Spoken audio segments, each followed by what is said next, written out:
Good evening, good evening, good evening, and welcome again to NUFC Talk TV. What am I doing here tonight? Well, you're going to find out. We've had a bit of a disappointing couple of days, haven't we? Brighton and Man U. But now that the dust's settled, why am I so insanely annoyed with the outpouring of anger and frustration of all the Toon fans? I'm going to tell you. I'm annoyed, and trust me, when I say annoyed, I could use a lot stronger word.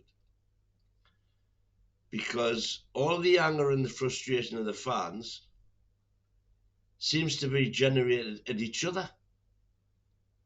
Why are we fighting amongst each other? Why is all that anger and frustration not being aimed at VAR, for example?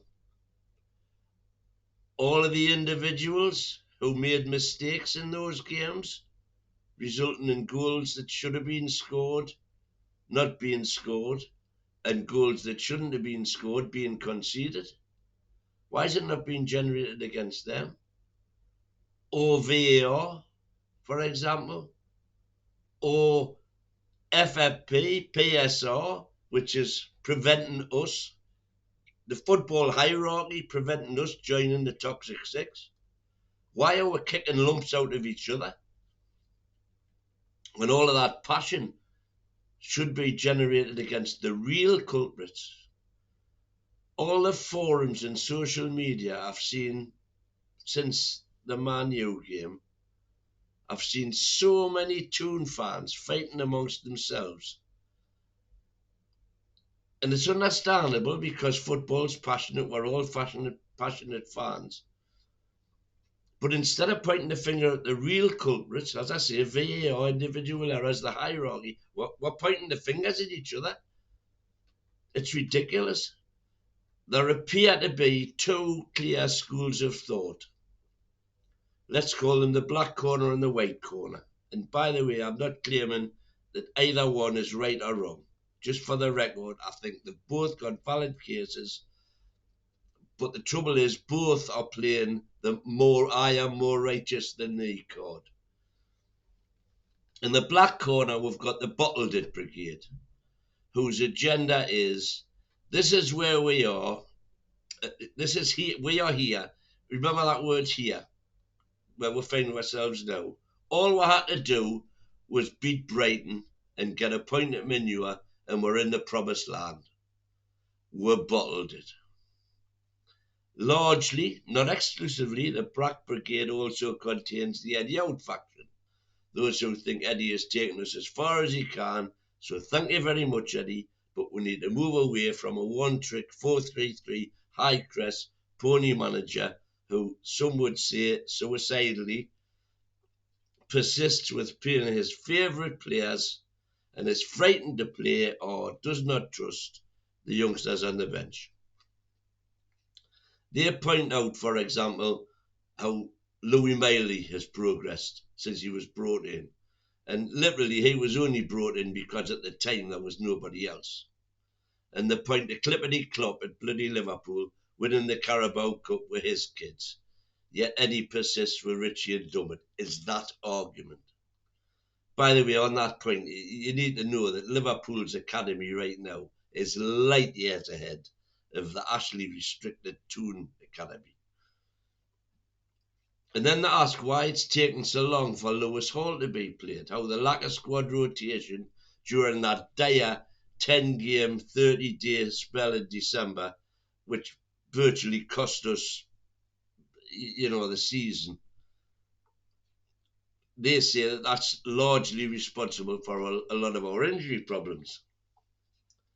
So that's the black corner. In the white corner, we've got some would say realists, who point out to the black corner that this season, with a squad of predominantly Bruce-era players, remember 9 of those players who beat PSG were Bruce-era players. They argue that we massively overachieved last season, at the very least could not possibly have been reasonably expected to do any better. They point out the improvement that Eddie managed to get out of a lot of these players. I don't need to tell you all their names, you know who though. The point that very few of our current squad would get a place in any other top team.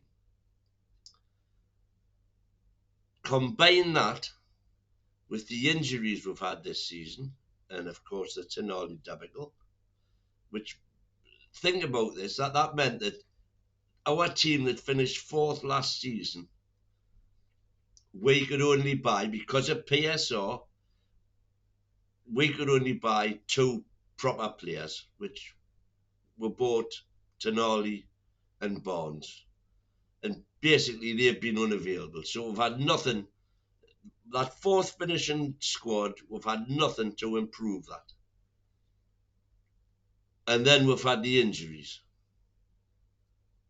So anyone who seriously expected us to go to Old Trafford and turn over a team who are virtually level with us on points, and despite having the worst season in Premier League history for them, they're still in the FA Cup final.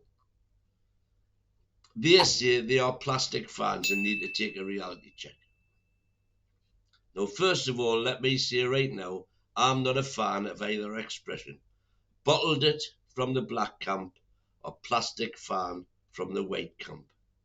I could agree with the bottled it if it could reasonably be argued that we had clearly the better players on the night, but we blew it. That to me is bottling it. I could agree with the plastic fans bit if it only referred to like Johnny come latelys who hadn't endured the pain of season upon season of mediocrity and failure that a lot of the same people in the chat have had to endure. What I can't agree with is that both camps have valid arguments, but instead of generating their passions against the real villains of the piece, as I've said, individual errors, VAR, toxic sick control, football hierarchy, they're turning on each other. What are we turning on each other for, man? How we get a grip? We've made unbelievable progress this season under the circumstances. That's my belief. I think for to even be in the situation where we could be accused of bottling it has been miraculous in itself, given the circumstances we've had this season. So let's get on to Brentford. It's still in our hands to a degree. The only thing that prevents it being in our own hands is if Man United beat Man City in the FA Cup. Is that likely to happen? I don't think so. So let's have a smile on our faces, go down to Brentford, stuff Brentford, and hope, by the way, here's the thing I just thought about today. We're after Kelly from Bournemouth, and I wouldn't mind at all seeing their centre forward here, who a lot of people don't want, but I would have them. Put some bids in for them right now before they play Chelsea. So when they play Chelsea, I think, hang on, if we beat these, we can be playing in Europe next year. How about that? Away the lads, keep the faith, hit the likes. Ta-ra now. Hello everybody, welcome to a new video. I'm Chris, the American Mag, to tell you that our merch has finally arrived. It's ready for you to order. You can order the cups, you can order the beanies. We got our hats as well. You got shirts, you got polo shirts. You have a lot of stuff going on in the store right now, and we're looking to add more and more and more. So listen, it's great. You can help us keep the channel running. That's one of the best perks that we can get out of this. Simply because, you know, you support us and we maintain the channel, you know, and I think that's great, but because you get amazing stuff. And as you saw, the Mighty Wyn, he just got his, he's from Blythe Cup, and you can also get the NUFC Talk TV with the logos back and front. So if you're a lefty, you can see it. If you're a righty, you can see it. And also look at this. We finally got our shirts. The quality is amazing, 100% cotton.